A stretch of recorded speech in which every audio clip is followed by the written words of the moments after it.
Bueno, para entrar en la parte de fisiopatología, recordemos que el volumen minuto cardíaco, ya de trabajo y tiempo libre, está determinado por el volumen sistólico y la frecuencia cardíaca. Y cuando por algún motivo tenemos disfunción del ventrículo izquierdo, tenemos que mantener el volumen minuto de dos maneras. O de dos maneras. Subimos la frecuencia cardíaca, y esto sea por activación del sistema nervioso simpático, o aumentamos el volumen sistólico con la precarga, aumentándola, con la poscarga, disminuyéndola, o con la contractilidad, aumentándola. Y recuerden esto. Entonces, cuando tenemos un daño miocárdico primario, ¿sí? Para ponerse el caso paradigmático es una insuficiencia cardíaca por isquémico necrótico, o sea, por un infarto, existe disfunción ventricular, porque el infarto se comió la mitad del ventrículo izquierdo, por ejemplo, y eso genera una activación neurohormonal para mantener el volumen sistólico, la contractilidad y aumentar la frecuencia cardíaca. Y eso lleva, ¿sí?, a la fase compensada de insuficiencia cardíaca. Aquí se toma que la activación neurohormonal y cierto remodelado que existe en el ventrículo izquierdo, como por ejemplo cambio de proteínas adaptativas, proteínas fetales, que consumen menos oxígeno y demás, son bien adaptativos porque compensan la insuficiencia cardíaca. A su vez, esto durante 3 a 6 meses está bien, funciona, y luego produce cambios mal adaptativos. Lo mismo que antes generaba el bienestar, ahora produce malestar por alto consumo de oxígeno, porque proteínas que ya eran buenas ahora son malas, porque la geometría ventricular cambia y genera esa fase compensada, se descompense y empiecen los síntomas y progresen los síntomas. ¿Sí? A su vez existe un daño secundario, estrés oxidativo, inflamación y apoptosis celular que genera mayor daño miocárdico y a su vez que progresen los síntomas y vayan a la muerte. Vamos a explicar esto un poquito mejor. Esta activación neurohormonal, ¿sí?, que nosotros tenemos para mantener el volumen minuto, a corto plazo es buena, dijimos, son mecanismos adaptativos, que produce estimulación del sistema renina-angiotensina-aldosterona y estimulación del sistema simpático. ¿Qué hace todo esto? Estimula la síntesis de renina, la creación de angiotensina 2, la secreción de aldosterona por la corteza suprarrenal, y como cambio positivo que hace, vasoconstricción periférica, o sea, aumenta la presión arterial, reabsorbe sodio y agua, o sea, mantiene la precarga, y todo eso en un primer momento, ¿sí?, genera beneficio. A su vez, el estímulo de la secreción de BNP, o sea, de péptidos natriuréticos, ¿sí?, generan natriuresis, y eso generaría menor retención de sodio y agua en los síntomas cuando sean síntomas congestivos. A su vez, el sistema nervioso simpático sobre el corazón, el aumento de la secreción beta 1 a largo plazo, cuando ya es mal adaptativo, genera hipertrofia miocitaria, necrosis de los miocitos, depósito de la adrenalina, disminución de la inervación simpática por tolerancia y deterioro del funcionamiento.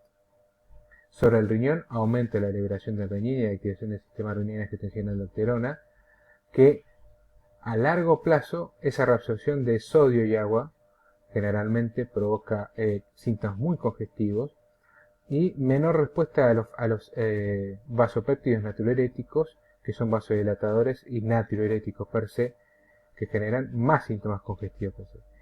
Y el sistema nervioso sobre los receptores alfa aumenta la vasoconstricción y hipertrofia vascular, que genera al final aumento de la poscarga, que al principio es beneficioso, pero después es totalmente deleterio. Entonces esa sobrecarga hemodinámica a largo plazo, ¿sí?, depende de la causa, pero generalmente son mixtas y generan cierta sobrecarga de presión por aumento de la vasoconstricción periférica y sobrecarga de volumen por aumento de la precarga, pero por exceso de aumento de la precarga, que ya pasa el mecanismo de Frank-Starling y provoca aumento de tensión sistólica y aumento de tensión diastólica. ¿Esto qué traduce?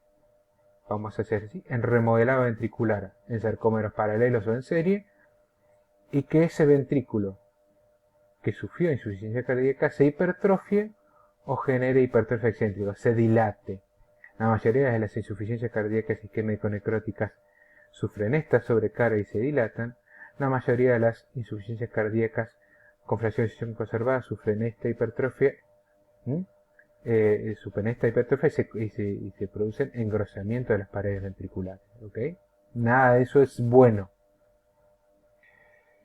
Entonces, siempre existe una alteración sistólica por sobrecarga de trabajo, por ejemplo en una estenosis aórtica, en hipertensos, recuerden siempre, en estados hiperdinámicos. Una alteración sistólica por falla de la contractilidad, por ejemplo, posterior al infarto, que ya la parte del ventrículo no se contrae, en miocardiopatías dilatadas idiopáticas, en miocarditis donde hay una falla fulminante inflamatoria, o alteraciones diastólicas, principalmente por obstáculos en el llenado. Son raras estas, porque el ventrículo no se llena bien por estenosis mitral o por misoma auricular, o sí, lo que es muy frecuente, por disfunción diastólica, como por ejemplo la hipertensión arterial y la miocardiopatía poisquémica necrótica, que causa tanto enfermedad sistólica como diastólica, y miocardiopatía restrictiva, que son extremadamente raras, que vamos a ver en otra clase.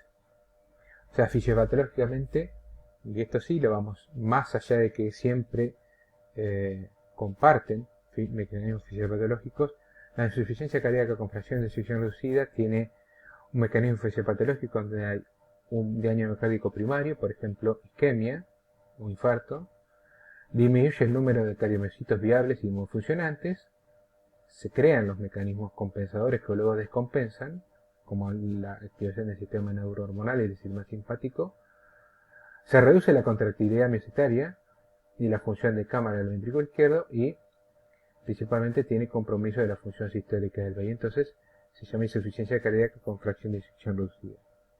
Generalmente las insuficiencias cardíacas con fracción de eyección preservada, los problemas no son del corazón, sino que son extracardíacos, como por ejemplo hipertensión y obesidad. El problema no está en el miocardio en sí, sino en las condiciones hemodinámicas por fuera del miocardio. Se produce una inflamación sistémica, aumento de rigidez miocárdica y alteración principalmente en el llenado. Como resumen, ante una cardiopatía estructural, principalmente por hipertensión, por síndrome coronarios, por la causa que fuese, existen mecanismos compensadores primero y amplificadores, o sea, progresadores de la disfunción ventricular después, como son miocárdicos, renales, vasculares y neurohormonales, que generan disfunción de órganos y congestión, dando el síndrome de insuficiencia cardíaca. Dicho esto, vamos a ver cómo hacemos diagnóstico de insuficiencia cardíaca. Como todo, anamnesis clínica, exámenes complementarios, donde vamos a tener laboratorio, la radiografía, el electro, el ecocardiograma Doppler, como la estrella o la vedette, y algunos otros que depende de la etiología vamos a utilizar. El interrogatorio siempre es fundamental, sentarse al lado del paciente y escucharlo y hablar.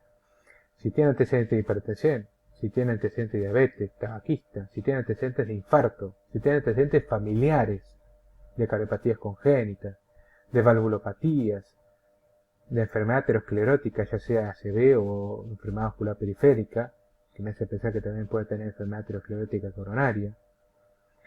Preguntamos sobre los síntomas, qué clase de síntomas tiene. Ortopnea que es disnea principalmente o exquisita cuando se acuesta, disnea paroxística nocturna, ¿sí? Cansancio, agotamiento, si tuvo angina, si tiene palpitaciones como arritmias, y de hace cuánto que tiene los síntomas. A nivel del examen físico, por supuesto, el nivel de conciencia, si tiene muy bajo volumen minuto, muy bajo gasto cardíaco, va a estar obnubilado o estuporoso, palidez cutánea, cianosis en las zonas sacras por bajo volumen minuto, aumento de peso generalmente por congestión y edema, la frecuencia cardíaca, la presión arterial, que puede estar alta o baja. Generalmente cuando hay dilatación, el desplazamiento del choque de puntos se desplaza hacia el sexto espacio intercostal y se hace cada vez más lateral.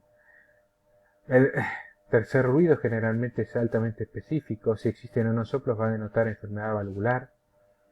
Si existen signos de sobrecarga, como la ingurgitación yugular, como el reflujo abdominal o hepato yugular que se llama.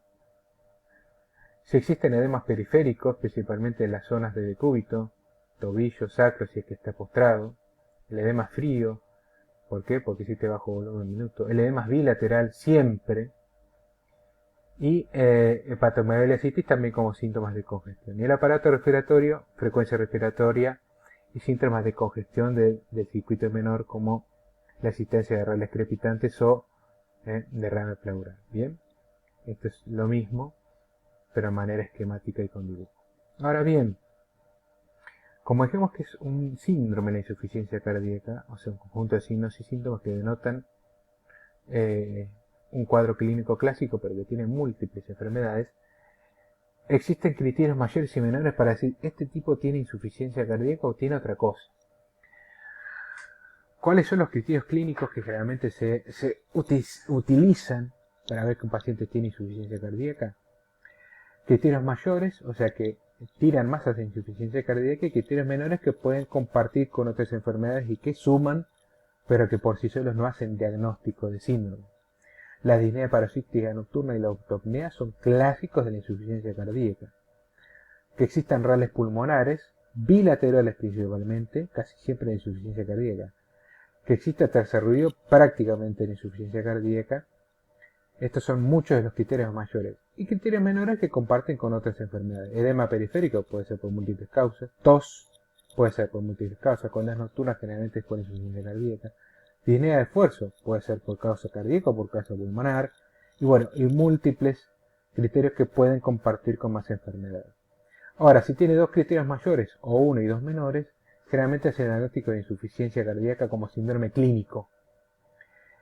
Ahora bien, ¿cuáles exactos son estos síntomas y signos? En lo que nos tenemos que fijar más que todo es en la especificidad que tiene. O sea, que cuando los encuentre, sé que tiene insuficiencia cardíaca. Fíjense, que tenga antecedente de un infarto, ya casi que es muy específico, es que ese paciente, si tiene un síntoma, sea por insuficiencia cardíaca. Que tenga falta de aire, no es muy específico, y se encuentran casi todos, pero no es muy específico, le puede faltar el aire por muchas otras causas. Ahora, que esa falta de aire, esa disnea, sea ortopnea, o sea, al acostarse, es altamente específico de insuficiencia cardíaca. Que tenga tercer ruido, es altamente específico de insuficiencia cardíaca, difusión sistólica y alteración adicional. Es muy difícil de encontrar en otra enfermedad.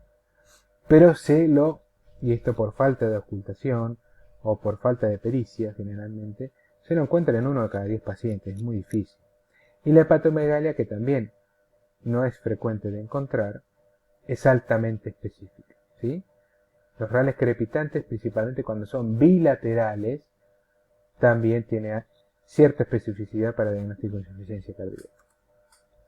El electrocardiograma, que le hacemos a todo paciente con insuficiencia cardíaca, por supuesto que sí, son muy frecuentes de encontrar que tienen cambios. O sea, cuando encuentran un electro normal, y es muy probable que ese paciente no tenga insuficiencia cardíaca, tenga otra cosa.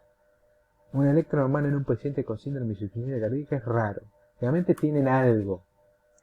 Pueden tener muchas cosas, y ahora vamos a ver signos de hipertrofia, ST, cambios de la onda T, secuelas de infarto. Todas estas cosas pueden tener en un paciente con insuficiencia cardíaca. Por ejemplo, aquí, en donde vemos un paciente que está con ritmo sinusal, pero con taquicardia, y sin ir a la descripción general del electro, tiene unos claros signos de hipertrofia ventricular izquierda. ¿Sí? Tiene una clara sobrecarga de presión.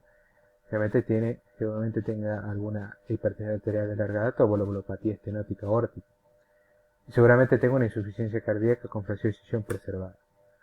Lo mismo aquí, alta hipertrofia, con signos además de sobrecarga ventricular de presión, con infra-ST, que ahora ya no se lo usa mucho,